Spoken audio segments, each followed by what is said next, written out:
Ini adalah sebuah perjalanan di tengah kondisi yang penuh dengan ketidakpastian. Dan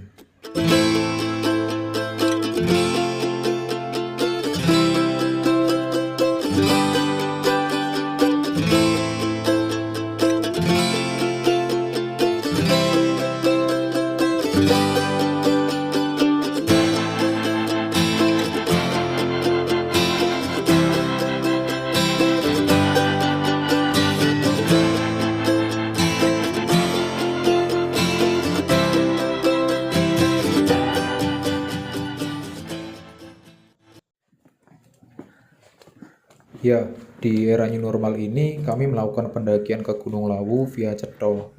Dan ini adalah kali pertama mendaki Lawu via Cetho bagi kami semua.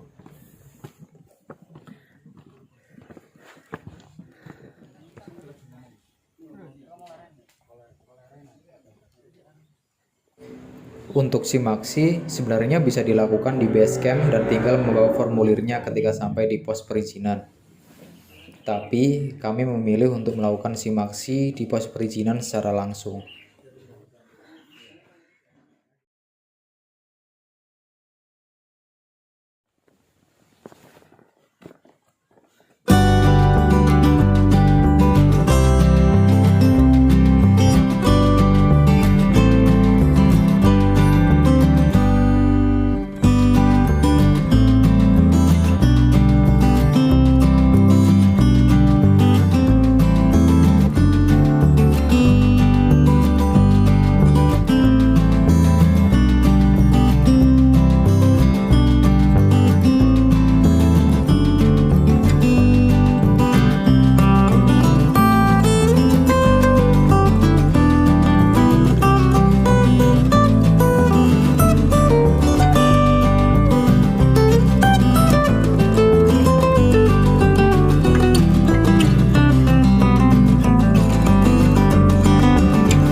Lawu via Cetho bagi saya pribadi sangatlah menarik karena kita akan melewati beberapa peninggalan sejarah sisa peradaban Majapahit dulu.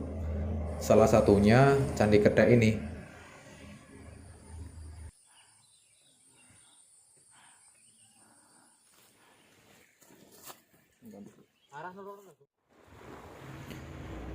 Setelah Candi Ketek, kita akan melewati perkebunan warga. Inilah momen yang paling saya sukai ketika mendaki gunung. Merupakan kebahagiaan tersendiri ketika melihat sayuran, hijau, dan petani yang bekerja di kebun. Saya membayangkan jika setiap pendaki yang multiprofesi itu singgah sebentar di kebun, berbincang dengan petani, belajar tentang apa yang ada di kebun, kemudian menyadari betapa pentingnya sektor pertanian bagi negara ini. Belajar pertanian tidak selalu tentang menjadi petani. Kita bisa menjadi apapun dengan profesi yang kita miliki.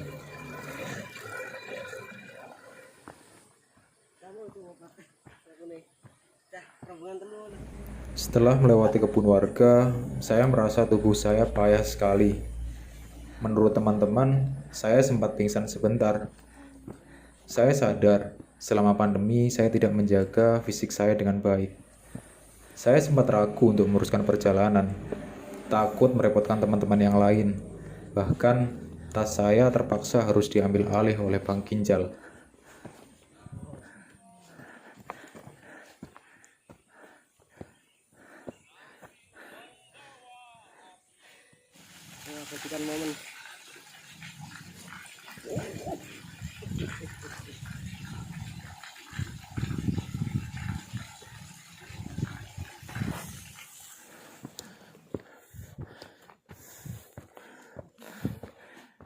Terus melangkah dengan susah payah, dan pos 1 sudah di depan mata.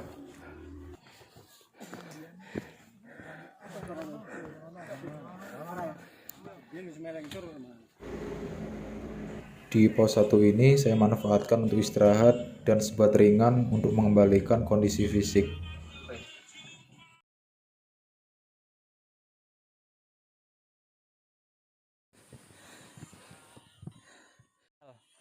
Bang Ginjal, carrier gede wek.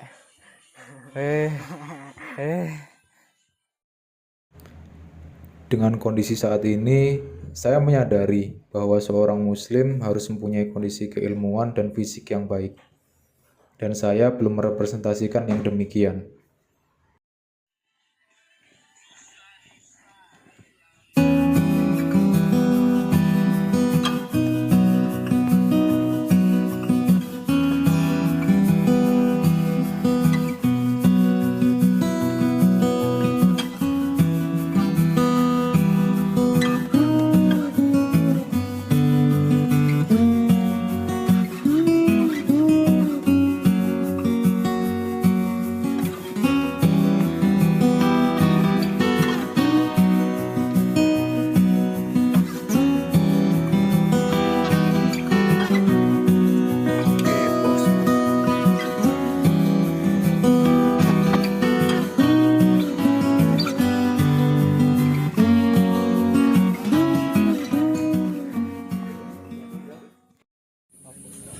Pos 2 terpantau ramai.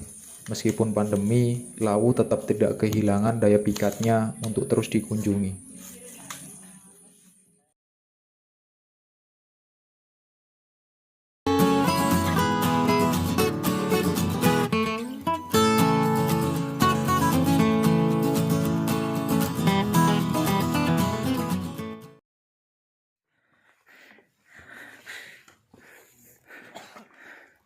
Setelah terus melangkah, akhirnya kami sampai di pos 3. Pos 3 ini terdapat sumber mata air yang bisa digunakan pendaki untuk mengisi persediaan airnya kembali. Setelah sampai pos 3, kami langsung membagi tugas. Ada yang mengambil air dan juga ada yang memasak.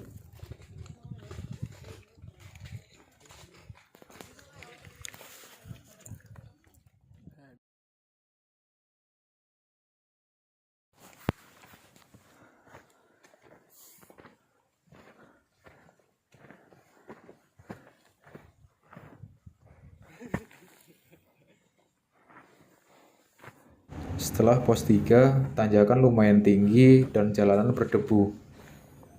Karena saat itu sedang musim kemarau.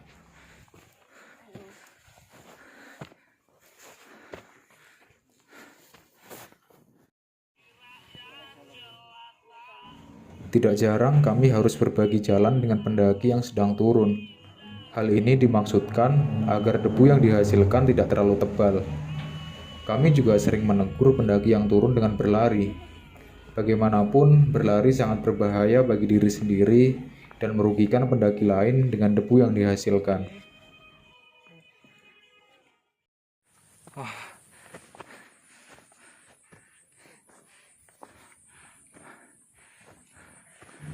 Perjalanan dengan iringan debu kami belumlah usai.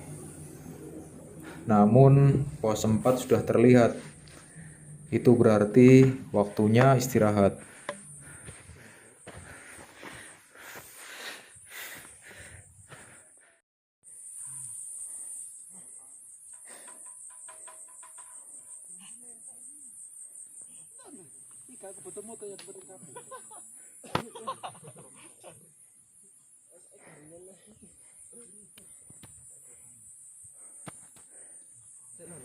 Pos 4 Cetok ini mempunyai mitos di kalangan pendaki.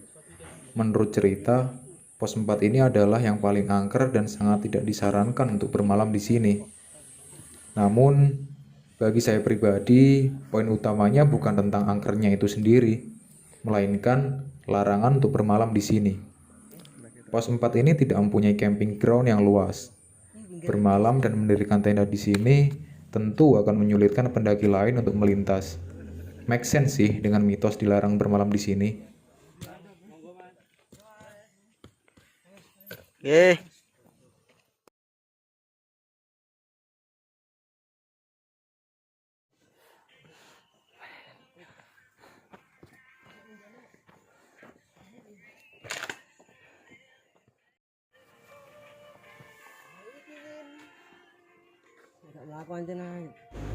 Menuju pos 5, kami terus melalui tanjakan dan jalan berdebu. Hal ini membuat kita melangkah dengan hati-hati agar tidak menimbulkan debu yang berlebihan. Tanjakan demi tanjakan terus kami lalui. Bahkan anak-anak muda seperti mereka juga perlu sering berhenti demi menghemat tenaga.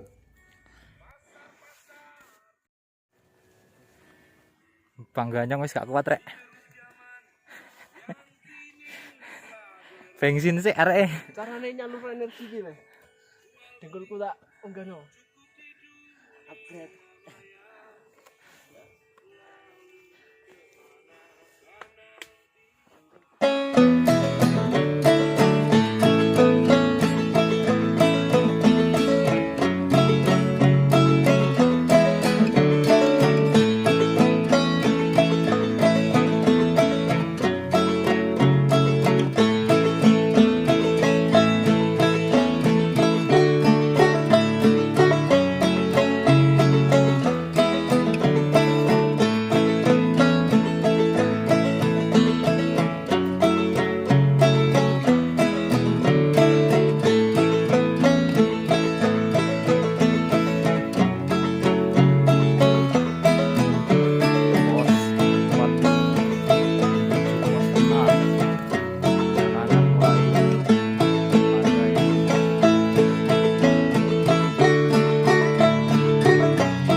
Muter bukit. Sekali lagi kita sampai pos 5.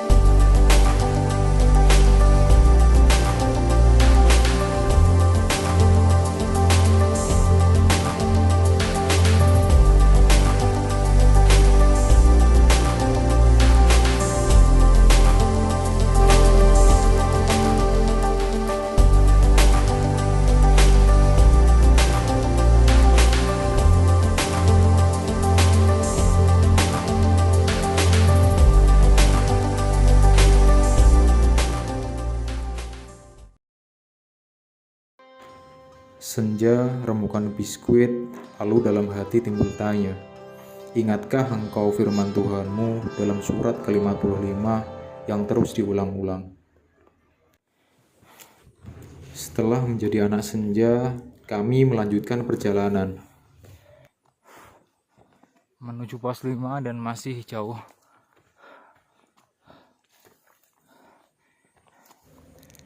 Ya, rencana awalnya kami memang akan bermalam di pos 5 sebelum melanjutkan ke puncak pada esok harinya. Namun, jauh kami melangkah, kami belum melihat tanda-tanda pos 5. Kami bertanya kepada pendaki lain, namun yang ditanya juga tidak tahu di mana pos 5 berada. Selagi hari masih terang, sebisa mungkin kami terus berjalan. Memang kami menghindari perjalanan di malam hari. Bukan apa-apa, hal ini dimaksudkan agar kita lebih fit ke puncak esok hari dengan istirahat yang cukup.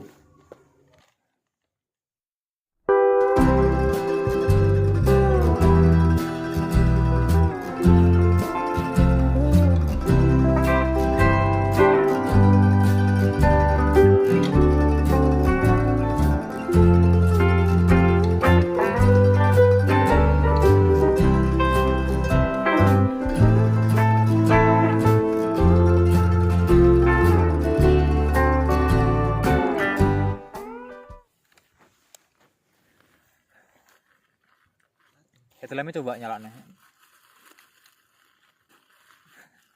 Oke, oke. Masuk. Oke.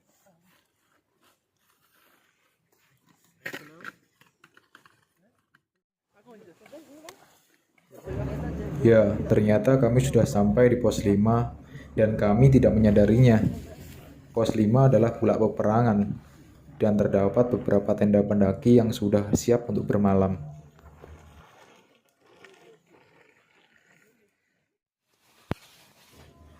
Kami melanjutkan perjalanan menuju pos 5 yang kami kira.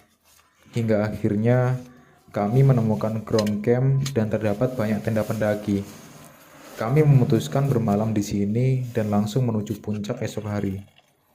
Esok harinya kami baru menyadari bahwa ini adalah campground Gupak Menjangan. Dan itu artinya kami sudah melewati pos 5.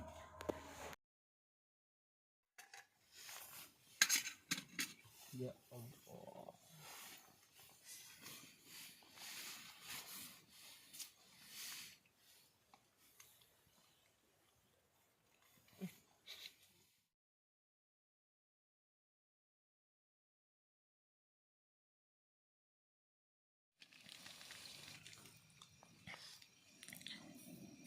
AM and still preparing food for summit.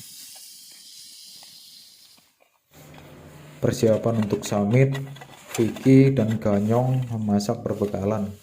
Sedangkan Bang Ginjal sudah tidak kuasa bergerak karena kedinginan. Nyecel goreng. Sausnya di biben.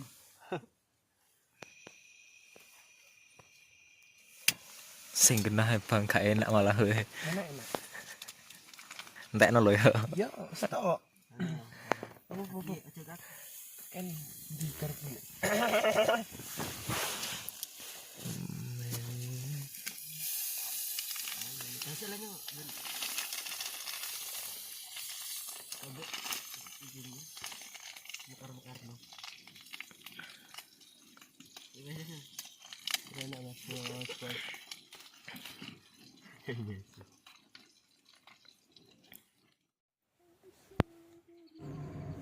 Kami memulai perjalanan summit tepat jam 4:30 pagi.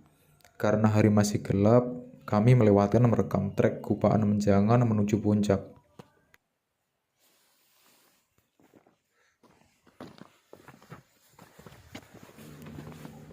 Tepat 1 jam kemudian, kami tiba di Pasar Dieng.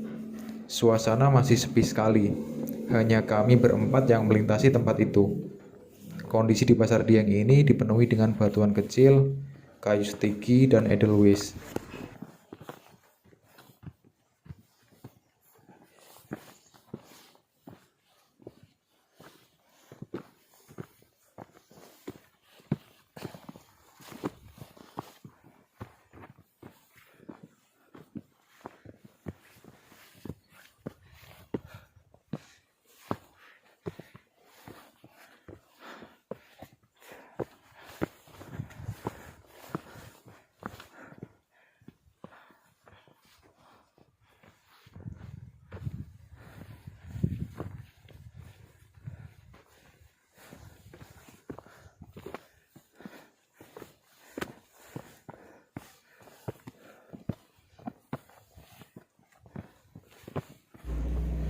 Tidak begitu lama kami berjalan melewati Pasar Dieng. Kami sampai di Hargo Dalem. Di Hargo Dalem sendiri terdapat beberapa bangunan mirip shelter. Bangunan ini biasanya digunakan para peziarah pada hari khusus di penanggalan Jawa. Yo.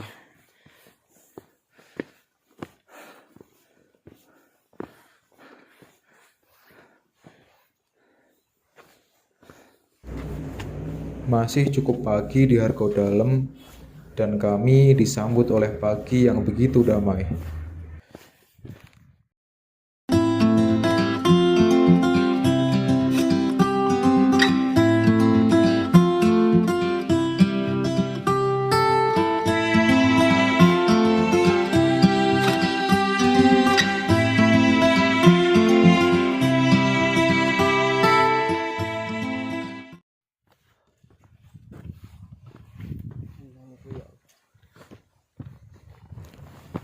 Cukup puas menikmati dan mendokumentasikan pagi yang jarang kami temui. Kami lanjut perjalanan menuju puncak. Sepanjang perjalanan menuju puncak, Edelweiss adalah tumbuhan yang paling mendominasi.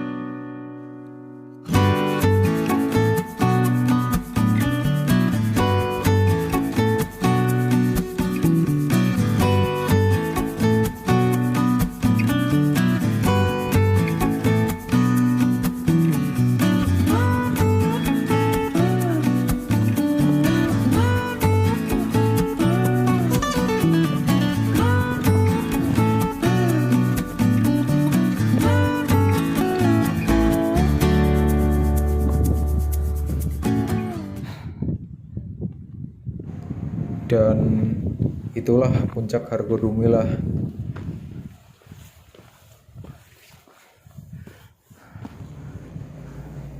Tidak butuh waktu lama dari Hargodalem menuju puncak. Kurang lebih 45 menit bisa sampai dengan kecepatan berjalan normal. Sangat bahagia sekali bisa menginjakkan kaki di puncak ini kembali. Melihat orang lain yang juga penuh dengan sukacita, merayakan keberhasilannya, menaklukkan egonya, dan kita semua bukan apa-apa di alam semesta. Sementara itu, anak-anak muda ini sedang menunggu gilirannya untuk bisa bersuah foto. Bagi saya pribadi, fenomena ramainya gunung-gunung di Indonesia oleh anak muda adalah hal yang perlu disyukuri. Apapun alasan mereka mendaki, entah hanya ingin pamer di sosial media, ingin dianggap kuat, bahkan yang ingin cari pasangan sekalipun tidak ada masalah. Bagaimanapun, mereka telah keluar dari rumahnya, berjalan susah payah dari zona nyamannya, hingga akhirnya mereka bisa melihat betapa besarnya karunia Tuhan yang diberikan kepada negara mereka. Anak-anak muda ini hanya perlu dibina, tidak perlu diolok-olok sebagai perusak alam Indonesia. Fenomena mendaki gunung di kalangan anak muda adalah sebuah sikap nasionalisme baru dan hanya membutuhkan sedikit sentuhan agar mereka menyadarinya.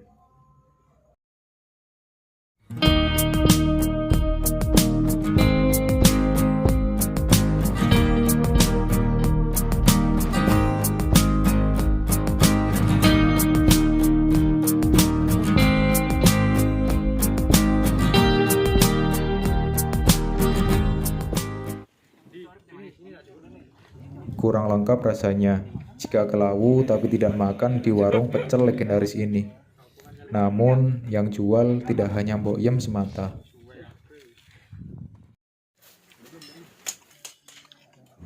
Pecel Lawu ini adalah sajian yang luar biasa lezatnya.